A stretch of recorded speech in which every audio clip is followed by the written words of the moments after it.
वायुमंडलीय परिसंचरण तथा मौसम प्रणालियों। वायु गर्म होने पर फैलती, ठंडी होने पर सिकुड़ती है, इससे वायुमंडलीय दाब में भिन्नता आती है। परिणाम स्वरूप वायु गति होकर अधिक दाब वाले क्षेत्रों से न्यून दाब वाले क्षेत्रों में प्रवाहित होती है।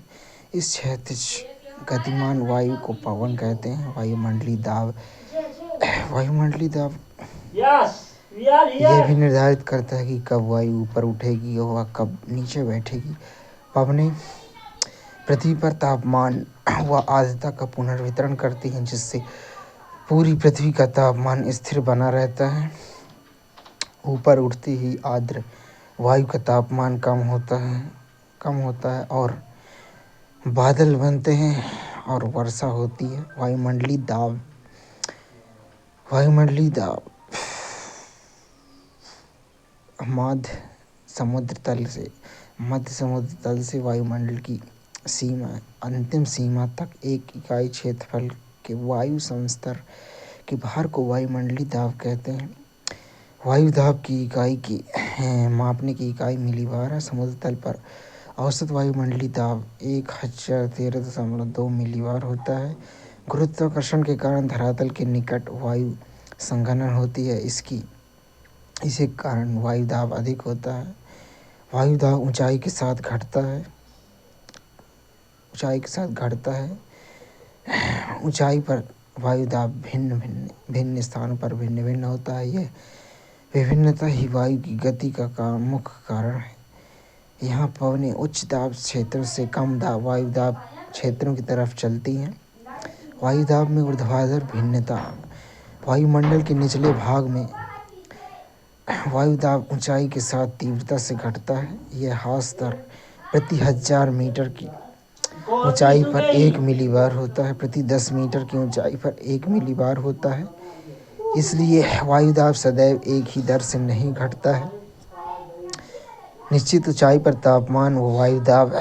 समुद्र तल पर वायु दाब 1013.25 मिलीबार और तापमान 15.2 डिग्री सेल्सियस 1 किलोमीटर पर 898.76 मिलीबार और तापमान 8.7 डिग्री सेल्सियस 5 किलोमीटर की ऊंचाई पर वायु दाब 540.848 मिलीबार, तापमान -17.3 डिग्री सेल्सियस और 10 किलोमीटर ऊंचाई पर वायु दाब 265 मिलीबार है।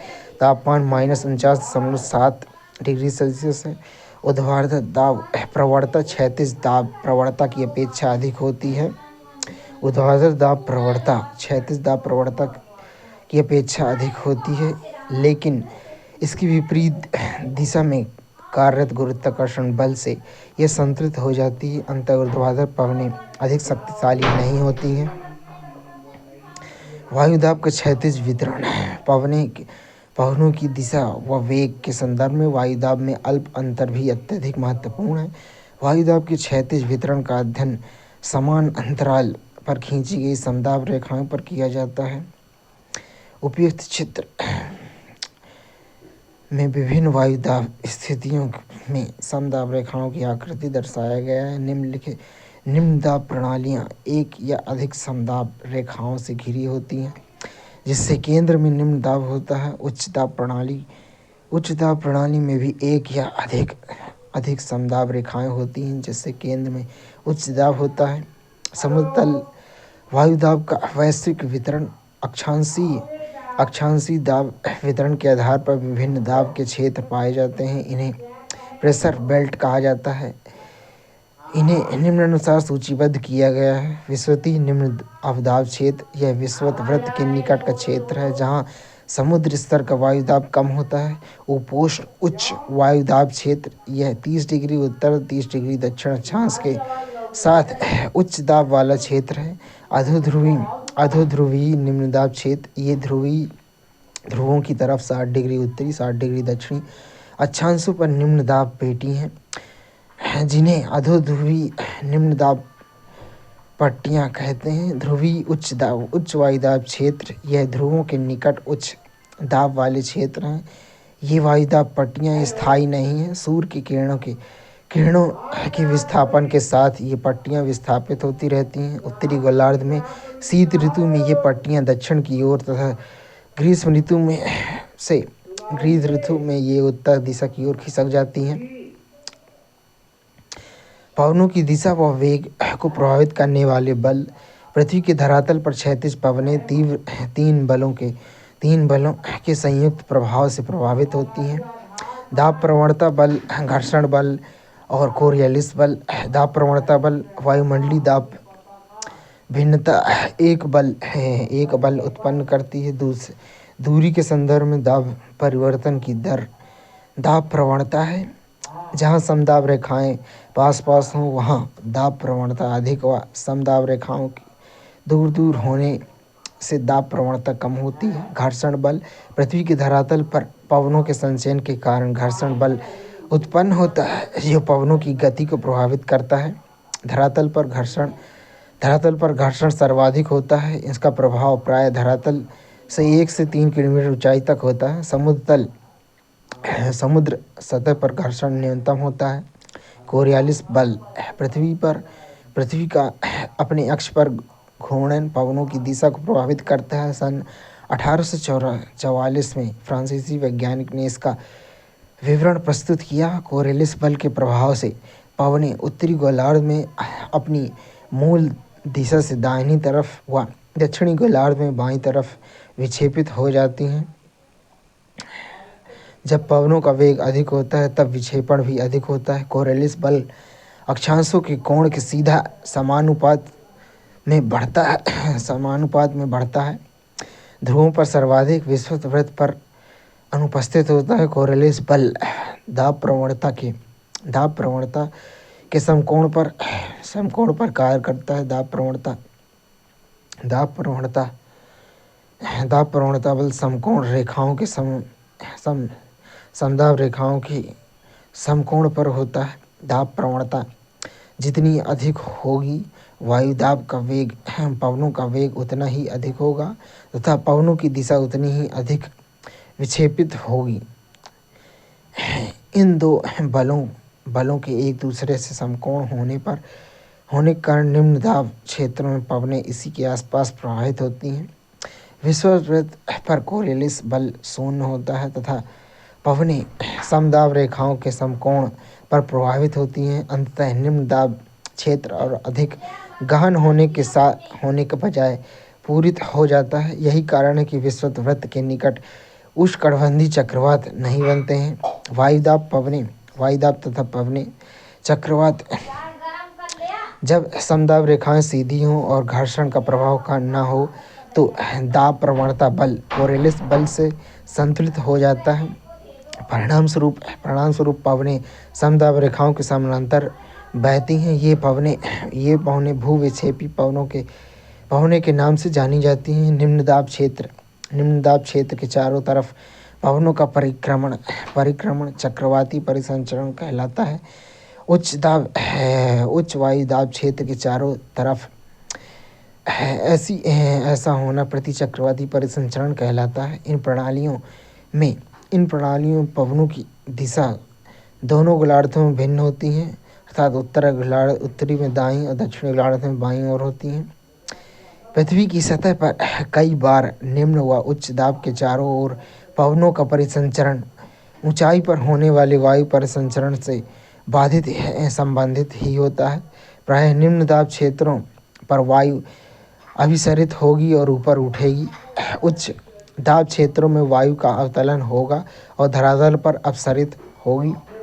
अभिसरण के अतिरिक्त वायु भ्रमित रूप में संवहन धाराओं से पर्वतों के साथ साथ और वाताग्र के सहारे ऊपर उठती है जो बादल बनने व घर्षण के लिए आवश्यक है। वायुमंडल का सामान्य परिसंचरण भूमंडलीय पवनों के प्रवाह प्रारूप को वायुमंडल का सामान्य परिसंचरण कहा जाता है। भूमंडलीय पवनों की गति के प्रारूप मुख्यतः निर्भर करता है वायुमंडलीय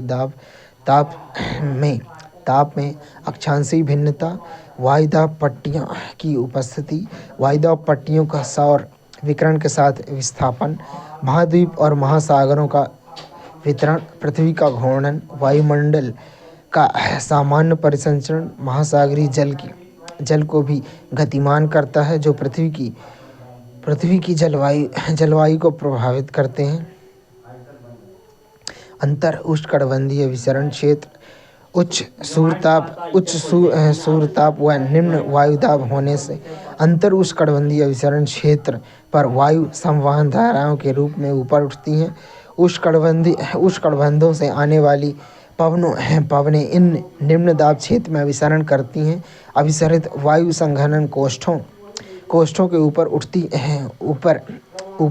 हैं। यह क्षोभ मंडल के ऊपर 14 किलोमीटर की ऊंचाई तक ऊपर चढ़ती हैं और फिर ध्रुवों की तरफ प्रवाहित होती हैं। इसके परिणाम स्वरूप लगभग 30 डिग्री उत्तर और 30 डिग्री दक्षिण अक्षांश पर वायु एकत्रित हो जाती है। वायुमंडल का सामान्य परिसंचरण, उसका महासागरों पर प्रभाव। वायुमंडल के सामान्य परिसंचरण के संदर्भ में प्रशांत महासागर का गर्म या ठंडा होना अत्यधिक महत्वपूर्ण है। मध्य प्रशांत महासागर की गर्म जलधाराएं दक्षिणी अमेरिका के तट की ओर प्रवाहित होती हैं और पेरू की ठंडी धाराओं का स्थान ले लेती हैं। पेरू के तट पर इन गर्म धाराओं की उपस्थिति एल नीनो कहलाती है। एल नीनो घटना का मध्य प्रशांत महासागर ऑस्ट्रेलिया के वायुदाब परिवर्तन से गहरा संबंध है। प्रशांत महासागर पर वायुदाब में यह परिवर्तन दक्षिणी दोलन कहलाता है। इन दोनों दक्षिणी दोलन बदलाव व एल नीनो की घटना को इंसो के नाम से जाना जाता है। जिन वर्षों में इंसो शक्तिशाली होता है, विश्व में बृहद मौसम संबंधी भिन्नताएं देखी जाती हैं। दक्षिण अमेरिका के पश्चिमी शुष्क तट पर भारी वर्षा होती है। ऑस्ट्रेलिया और कभी-कभी भारत अकालग्रस्त होते हैं और चीन में बाढ़ आती है। इन घटनाओं के ध्यानपूर्वक आकलन से संसार के अन्य भागों की मौसम संबंधी भविष्यवाणी के रूप में इसका प्रयोग किया जाता है। हैडले कोशिका अंतर उष्ण अभिसरण क्षेत्र ITCZ से एकत्रित पवनों का एक भाग वायुदाब और शीतलन के कारण नीचे उतरता है, जिससे एक उष्णकटिबंधीय उच्च दाब प्रणाली का निर्माण होता है। धरातल के निकट वायु का अपसरण होता है और यह विषुवत वृत्त की ओर पूर्वी पवनों के रूप में बहती है। विषुवत वृत्त के दोनों तरफ से प्रवाहित होने वाली पूर्वी पवनें अंतर उष्णकटिबंधीय अभिसरण क्षेत्र पर मिलती हैं और एकत्रित होती हैं। पृथ्वी की सतह के ऊपर की दिशा होने वाले परिसंचरण और इसकी विपरीत दिशा में होने वाले परिसंचरण को कोष्ठ या कोशिका कहते हैं। उष्णकटिबंधीय क्षेत्र में ऐसे कोष्ठ को हैडले कोष्ठ कहा जाता है। फेरल कोशिका मध्य अक्षांशीय वायु अभिसरण से ध्रुवों को प्रवाहित होती शीत पवनों का अवतलन होता है और उष्णकटिबंधीय क्षेत्रों में आती उष्ण वायु ऊपर उठती है। धरातल पर ये पवनें पछुआ पवनों के नाम से जानी जाती हैं और यह कोष्ठ या कोशिका फेरल कोष्ठ के नाम से जाना जाता है। ध्रुवीय कोशिका ध्रुवीय अक्षांशों पर शीत सघन वायु का ध्रुवों पर अवतलन होता है। ये मध्य अक्षांशों की ओर ध्रुवीय पवनों के रूप में प्रवाहित होती हैं। इस कोष्ठ को ध्रुवीय कोष्ठ कहा जाता है। ये तीन कोष्ठ वायुमंडल के सामान्य परिसंचरण का प्रारूप निर्धारित करते हैं। तापीय ऊर्जा का निम्न अक्षांशों से उच्च अक्षांशों में स्थानांतरण सामान्य परिसंचरण को बनाए रखता है। वायुमंडल का समान परिसंचरण महासागरों को भी प्रभावित करता है। वायुमंडल में बृहद पैमाने पर चलने वाली पवनें धीमी तथा अत्यधिक गति की महासागरीय धाराओं को प्रभावित करती हैं। महासागर वायु को ऊर्जा व जलवाष्प प्रदान करते हैं। ये अंतर संबंध महासागरों के विस्तर क्षेत्रों पर अपेक्षाकृत धीमे होते हैं। मौसमी पवनों के प्रवाह प्रारूप विभिन्न मौसमों में परिवर्तित होते हैं। यह परिवर्तन अत्यधिक तापन, पवन व वायुदाब पट्टियों के विस्थापन आदि के कारण होता है। ऐसे विस्थापन का सबसे अधिक स्पष्ट प्रभाव विशेषकर दक्षिण पूर्व एशिया के मानसून पवनों के परिवर्तन में देखा जा सकता है। स्थानीय भूतल पर ताप और शीतलन में अंतर एवं दैनिक व वार्षिक रूप से विकसित होने वाले चक्र कई सामान्य स्थानीय व क्षेत्रीय पवनों का निर्माण करते हैं, जो सामान्य परिसंचरण तंत्र में एक और विचलन दर्शाता है। स्थल व समुद्र समीर दिन के समय स्थल भाग समुद्र की अपेक्षा अधिक गर्म हो जाते हैं। अंतः स्थल पर वायु ऊपर उठती है और निम्न दाब क्षेत्र बनता है, जबकि समुद्र अपेक्षाकृत ठंडा रहते हैं और उन पर उच्च दाब बना रहता है। इससे समुद्र से स्थल की ओर दाब प्रवणता उत्पन्न होती है। पवनें समुद्र से स्थल की तरफ समुद्र समीर के रूप में प्रवाहित होती हैं। रात्रि में इससे एकदम विपरीत प्रक्रिया होती है। स्थल समुद्र की अपेक्षा जल्दी ठंडा होता है। दाब प्रवणता स्थल से समुद्र की तरफ होने पर स्थल समीर प्रवाहित होती है। पर्वत व घाटी समीर दिन के दौरान पर्वतीय प्रदेशों में ढाल गर्म हो जाते हैं और वायु ढाल के साथ ऊपर उठती है तथा इस स्थान को भरने के लिए वायु घाटी से बहती है। इन पवनों को घाटी समीर कहते हैं। पर्वतीय पवनें रात्रि के समय पर्वतीय ढाल ठंडे हो जाते हैं और सघन वायु घाटी से नीचे उतरती है, जिसे दाब पर्वतीय पवनें कहते हैं। अवरोधी पवनें उच्च पठारों व हिम क्षेत्रों में घाटी से बहने वाली ठंडी वायु को अवरोही पवनें कहते हैं। पर्वत श्रेणियों को पार करते हुए ये आर्द्र पवनें संघनित हो जाती हैं और वर्षण करती हैं। जब ये पवनें पवनाभिमुख ढालों पर नीचे उतरती हैं, तब यह शुष्क पवनें रुद्धोष्म प्रक्रिया से गर्म हो जाती हैं। ये शुष्क पवनें कम समय में बर्फ पिघला सकती हैं।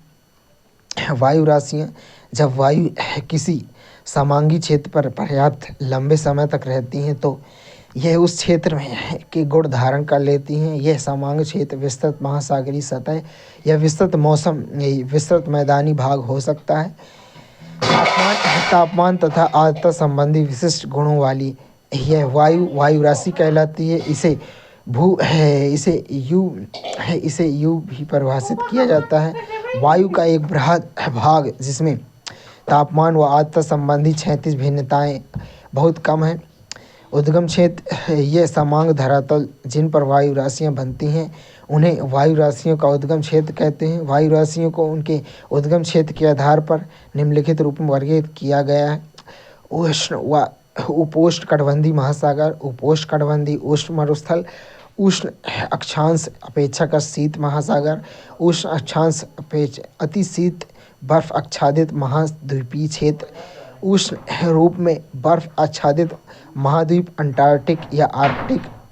इसी के आधार पर निम्न प्रकार की वायु राशियाँ पाई जाती हैं।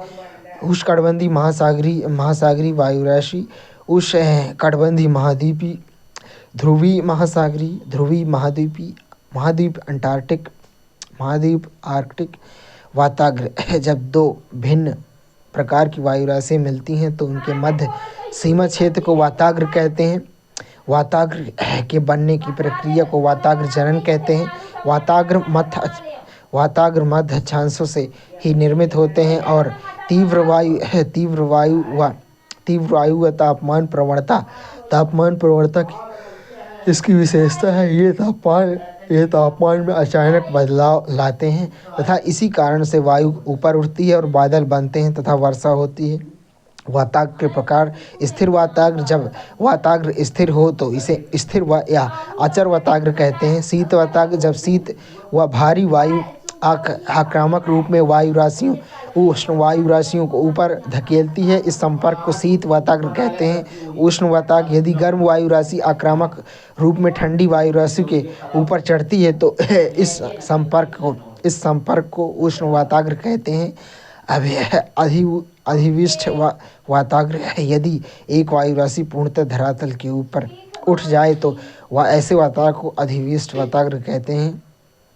बहिरुष्ण या शीतोष्ण कटिबंधीय चक्रवात, ये चक्रवात वायु प्रणालियों को उष्णकटिबंध से दूर मध्य या उच्च अक्षांशों में विकसित होते हैं, मध्य व अक्षांशों में विकसित होते हैं।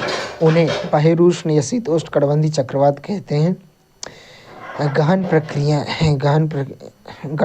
शीतोष्ण चक्रवात के गठन की प्रक्रिया क्या है? ये जब ध्रुवीय वातावरण के साथ वायुदाब कम हो जाता है तो ऐसे गर्म वायु उत्तर दिशा की ओर तथा ठंडी वायु दक्षिण की घड़ी की सुई के विपरीत चक्रवाती परिसंचरण करती है। इस चक्रवाती प्रवाह से बहिरुष्ण कटिबंधीय चक्रवात विकसित होते हैं, जिनमें एक उष्ण वाताग्र तथा एक शीत वाताग्र होता है। इस चक्रवात में गर्म वायु क्षेत्र या गर्म खंड ठंडे अग्रभाग व पिछले शीत खंड से के बीच पाया जाता है। गर्म वायु आक्रामक रूप से ठंडी वायु के ऊपर चढ़ती है एवं उष्ण वाताग्र के पहले भाग से स्तरीय मेघ दिखाई देते हैं और वर्षा होती है। पीछे से आता शीघ्र वाताग्र उष्ण वायु को ऊपर धकेलता है और जिसके परिणाम स्वरूप शीत वाताग्र के साथ कपासी मेघ बनते हैं। शीत वाताग्र उष्ण वाताग्र की अपेक्षा तीव्र गति से चढ़ते हैं, अंततः उष्ण वाताग्र को पूरी तरह से ढक लेते हैं। यह गर्म वायु ऊपर उठती है और इसका भूतल से कोई संपर्क नहीं रह जाता है। अंततः अधिविष्ट वाताग्र बनता है और चक्रवात धीरे धीरे क्षीण हो जाता है। उष्णकटिबंधीय चक्रवात आक्रामक तूफान है जिसकी उत्पत्ति उष्णकटिबंधीय क्षेत्रों के महासागरों पर होती है और ये तापीय क्षेत्रों की तरफ गतिमान होते हैं। ये चक्रवात आक्रामक पवनों के कारण विस्तृत विनाश अत्यधिक वर्षा तूफान लाते हैं। ये चक्रवात विध्वंसक प्राकृतिक आपदाओं में से एक है।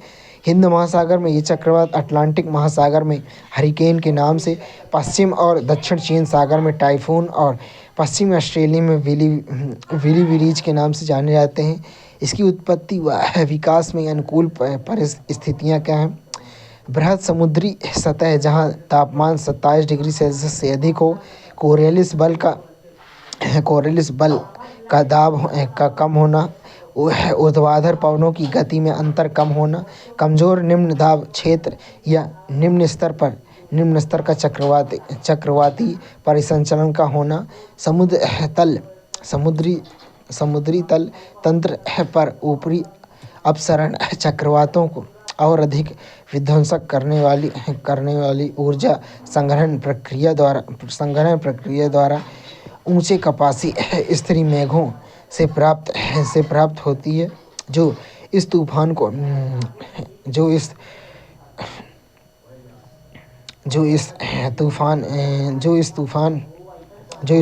के केंद्र के घेरे में होती है। समुद्रों से लगातार आर्द्रता की आपूर्ति से ये तूफान अधिक प्रबल होते हैं। स्थल पर पहुंचकर आर्द्रता की आपूर्ति रुक जाती है, ये क्षीण होकर समाप्त हो जाते हैं। यह स्थान जहां वे उष्ण कटिबंधीय चक्रवात तट को पार करके जमीन पर पहुंचते हैं, चक्रवात का लैंडफॉल कहलाता है। ये चक्रवात को प्रायः 20 डिग्री उत्तरी अक्षांश से गुजरते हैं। उनकी दिशा अनिश्चित होती है, ये अधिकांश विध्वंसक होते हैं। एक विकसित उष्णकटिबंधीय चक्रवात की विशेषता इसके केंद्र के चारों तरफ प्रबल सर्पिल स्पाइरल पवनों का परिसंचरण है, जिसे उसकी आँख आई कहा जाता है। इस परिसंचरण प्रणाली का व्यास 150 से 250 किलोमीटर तक होता है। इसका केंद्रीय क्षेत्र शांत होता है। यहाँ पवनों का अवतलन होता है। अक्षु के चारों तरफ अभिवृद्धि होती है। जहाँ वायु का प्रबल या वृत्ताकार रूप में आरोहण होता है। यह आरोहण क्षोभ सीमा की ऊंचाई तक पहुँचता है। इसी क्षेत्र के पवनों का वेग अधिकतम होता है, जो 250 किलोमीटर प्रति घंटा तक होता है। इसके परिणाम स्वरूप मूसलाधार बारिश होती है। उष्णकटिबंधीय चक्रवात शीतोष्णकटिबंधीय चक्रवात में अंतर क्या है? उष्णकटिबंधीय चक्रवात कोई स्पष्ट वाताग्र तंत्र नहीं होता, लेकिन शीतोष्णकटिबंधीय चक्रवात स्पष्ट वाताग्र तंत्र होता है। उष्णकटिबंधीय चक्रवात में केवल समुद्र के ऊपर उत्पन्न होते हैं, स्थल पर पहुंचकर क्षीण हो जाते हैं। शीतोष्णकटिबंधीय चक्रवात स्थल समुद्र दोनों पर उत्पन्न होते हैं। उष्णकटिबंधीय चक्रवात तुलनात्मक रूप में इनका क्षेत्रफल कम होता है। शीतोष्णकटिबंधीय चक्रवात का क्षेत्रफल बड़ा होता है। उष्णकटिबंधीय चक्रवात का वेग तीव्र और विनाशकारी होते हैं। शीतोष्णकटिबंधीय चक्रवात का वेग अपेक्षाकृत कम होता है। उष्णकटिबंधीय चक्रवात पूर्व से पश्चिम दिशा की ओर चलते हैं, जबकि शीतोष्णकटिबंधीय चक्रवात पश्चिम से पूर्व की ओर चलते हैं। तड़िक झंझा तथा टॉर्नेडो ये अल्प समय के लिए रहते हैं, अपेक्षाकृत कम क्षेत्र तक सीमित होते हैं और परंतु आक्रामक होते हैं। तड़िक झंझा उष्ण आर्द्र दिनों में प्रबल संवहन के कारण उत्पन्न होते हैं। तड़िक झंझा एक पूर्व विकसित कपासी वर्षी मेघ है जो गरज और बिजली उत्पन्न करते हैं। जब ये बादल अधिक ऊंचाई तक चले जाते हैं तब तापमान शून्य से कम रहता है तो इससे ओले बनते हैं, ओलावृष्टि होती है। आर्द्रता कम होने पर ये तड़िक झंझा धूल भरी आंधियाँ लाते हैं। तड़िक झंझा की विशेषता उष्ण वायु का प्रबल ऊर्ध्व प्रवाह है, जिसके कारण बादलों का आकार बढ़ता है और ये अधिक ऊंचाई तक पहुंचते हैं। इसके कारण वर्षण होता है। टॉर्नेडो कभी-कभी वायु आक्रामक रूप में हाथी की सूंड की तरह सर्पिल अवरोहण करती है। इसमें केंद्र पर अत्यंत कम दाब होता है और यह व्यापक रूप में भयंकर विनाशकारी होते हैं। इस परिघटना को टॉर्नेडो कहा जाता है। टॉर्नेडो सामान्यतः मध्य अक्षांशों से उत्पन्न होते हैं।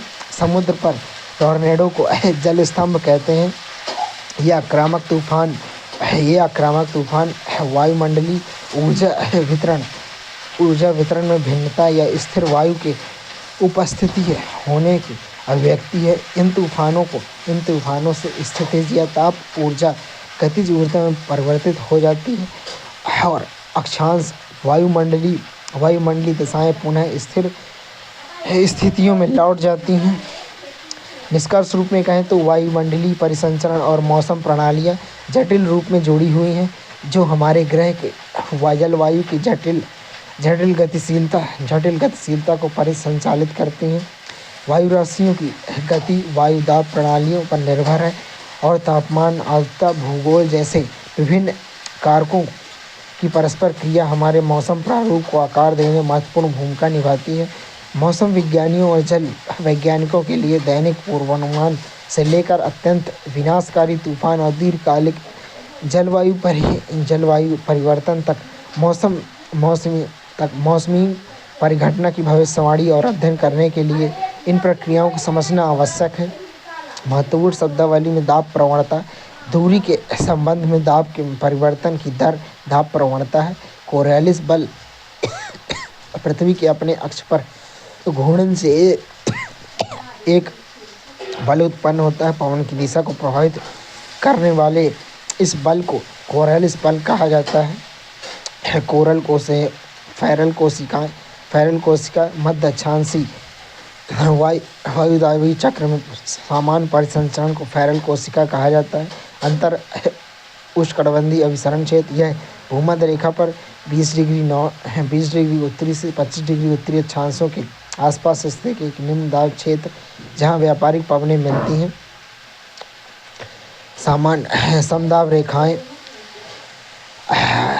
समदाब रेखाएं यह समान दाब वाले क्षेत्रों को जोड़ने वाली रेखाएं हैं।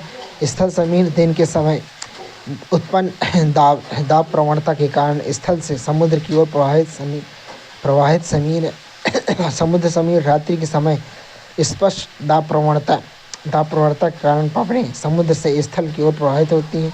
अवरोही पवनें उच्च पठारों व हिम क्षेत्रों से घाटी से बहने वाली ठंडी वायु को अवरोही पवनें कहते हैं।